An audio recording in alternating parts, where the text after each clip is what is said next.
Justin.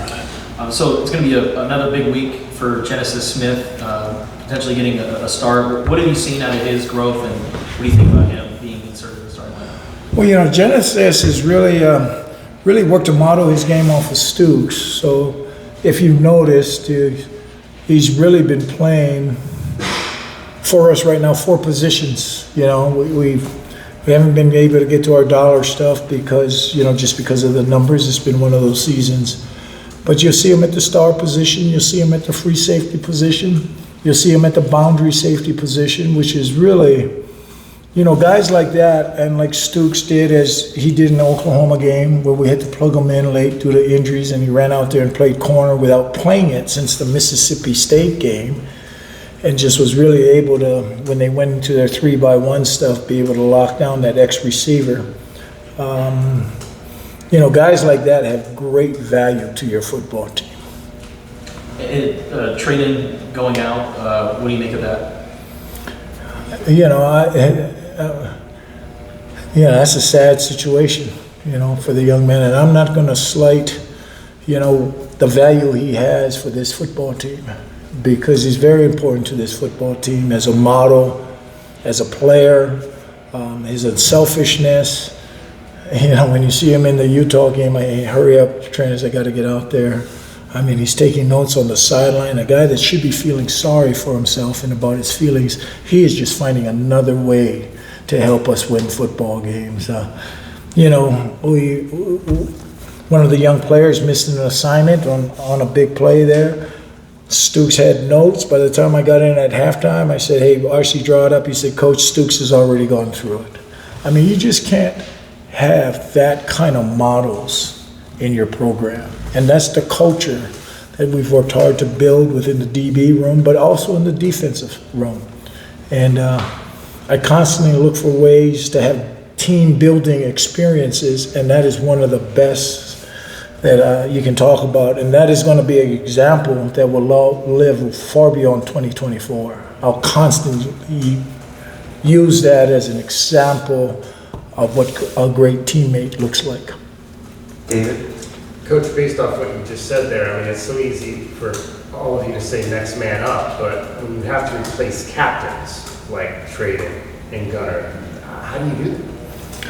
Well, that's just all part of the game. It's one of those situations. We've been through this before. This is the nature of this football game. And as I said with Gunnar, I'm not going to slight that. Those are important pieces to the success of the game and of our football team. But like I said, Manny went out there and had to start at the Utah game and had a hell of a football game, okay?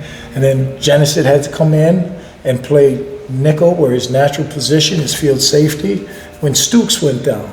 So it is next man up, and that is your mentality, and that's why you constantly have to preach to your team that you are a play away. And now you got to be prepared. And that's coming from a guy who backed up a first ballot Hall of Famer in Moon, and they expect still the same production out of you. That's the facts. So you always have to be ready. We preach that constantly. And, I know it's a boring saying, but it is the reality. It is the next man up. What would you say in terms of the progression of Jack Luttrell, what you've seen from him, and what you hope he might potentially be able to add if his numbers call? Yeah, Jack is an outstanding athlete, very passionate about the game. And what Jack is learning, like a lot of young players, the game is not played on paper where you run and jump. He's got all those things. The game is played on the grass. And so, many times he's just learning the mental side of the game. Sometimes as young players, you have to go through growing pains. That's the facts of life. And we just got to keep bringing him along. And as coaches, that's where we have to know what can we handle, each player. And I've been spoiled now with Dalton, Gunnar, and Stooks. Those are as high IQ players as I've had. You stick Manu in the middle of the field. That's the guts of any sport, is the middle of your defense. I go back to when Willis Reed and Chamberlain, I used to say all of that. Now those guys are non-existent, but it's the point guard, or it's the catcher, the pitcher, the shortstop, the center fielder, the in hockey, it's the goalie. You got to be strong up inside. And so they have had great models in how to do it with Gunnar and with Stooks and those guys, and we still have Dalton out there. So, all you can do as a coach, as a football team, it is next man up. Let's go play. Somebody put the ball on the ground, blow a whistle. Because BYU will be there. We're going to play. So. Obviously, injuries, like we've said, are tough to overcome, but much does it help you and your team in terms of having a guy like Emilio Carney, who's developed, Josh Killian, and others that have seen playing time throughout this season and not just fresh blood that hasn't seen the field? Yeah, so, they have both kinds. So we have created some depth on the outside pieces. Owen Goss has come in last week and played better. And, that's all we ask is let's just be one play better, one game better, and they're growing in the right way. And like I said, as a coach, you can look at the cup of water however you choose to. Is it empty? Is it full? And all you can do is talk about the good things that they have done, because there is a lot of positive plays that they have put on tape, and that's what we need to keep embracing and growing on, because that's where it's there, and that's where we're going to move forward with it.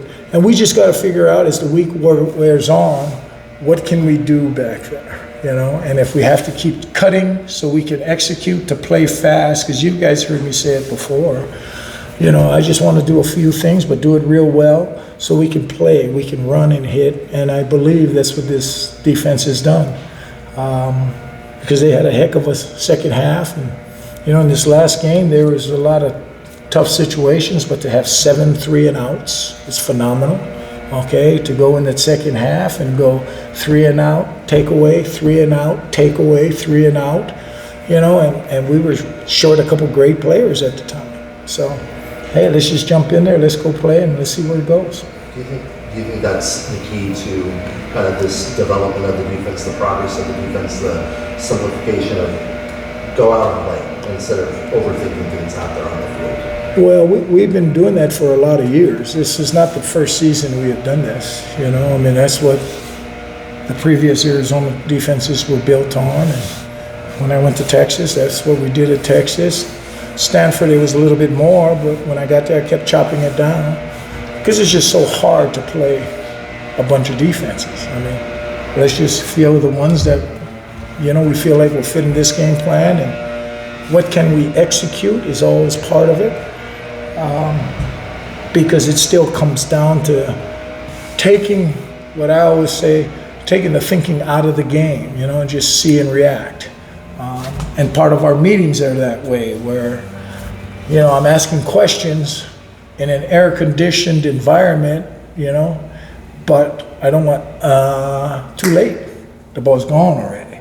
Question, answer, so you just reps, just continuing to get reps mentally, wherever we can try to create a situation like that, whether it's in the classroom, we'll have a walkthrough, then it's at practice on the grass, because when you get into the big stadium, and this is going to be another exciting yard. BYU was our rival when I was at the University of Hawaii back in '81, so I lined up against Jim McMahon, Steve Young, and Robbie Bosco. So I've been in that gym. That is an exciting yard to play in. So I'm excited to get back there. It's a great environment. We asked Coach Brennan about the factor of elevation. What has been your experience with that, and do you think it'll be something that factors in come Saturday? Only if you think so and talk about it. For us, we don't talk about that. This is decent elevation too. I don't know what it is, but like I said, we played in it back when we were at the University of Hawaii. I didn't think it was anything big. The problem when we played there the last time was Steve Young. Much more than the elevation. Jason? What do you see from BYU's offense? It's another very disciplined offense, and you would think, just go look at the ages of those guys. What did they say, 62 children, I think, within their football team? But that's what it is, because you have your redshirt year, you have your mission year, so they're a very mature football team. They're physical. Their quarterback, I think his legs will be involved again, and we got to do a great job with that, as always, managing the run game. very efficient throwing the football. Once again, built much like Utah, I think, with a solid physical defense and an offense that is taking care of the ball. And they have, I think, taken advantage of making plays. And, where we did a really good job in the Utah game, when plays presented itself, we made them, and that's where we were just a little short against Tech, because there was a couple plays that presented themselves, we just needed to finish it. There was a knockdown pass, it could have been an interception and some of those things. So we've worked hard on our takeaway circuit again, as we always do every week. We punched a few out, but there were some other opportunities out there for the defense. And then Owen Goss will likely have a bigger role than he's had. How would you assess his play and your confidence? He's growing every week. Every week he's gotten a little bit better. And, for him, he's following a guy is a tough follow in Stooks, because the bar is so high at that position. And Stooks has done a great job of taking him under the wing and constantly helping with him. So, seeing the game's starting to slow down a little bit for him, which is natural for young players. So I expect him to be a game better. We have the ability to play Genesis there and move some pieces around, and maybe it's a game where Jack will have an opportunity to come in and play. So, right now from my position, you play things by feel a little bit as you watch how they're preparing this week too, and what's on our practice tape.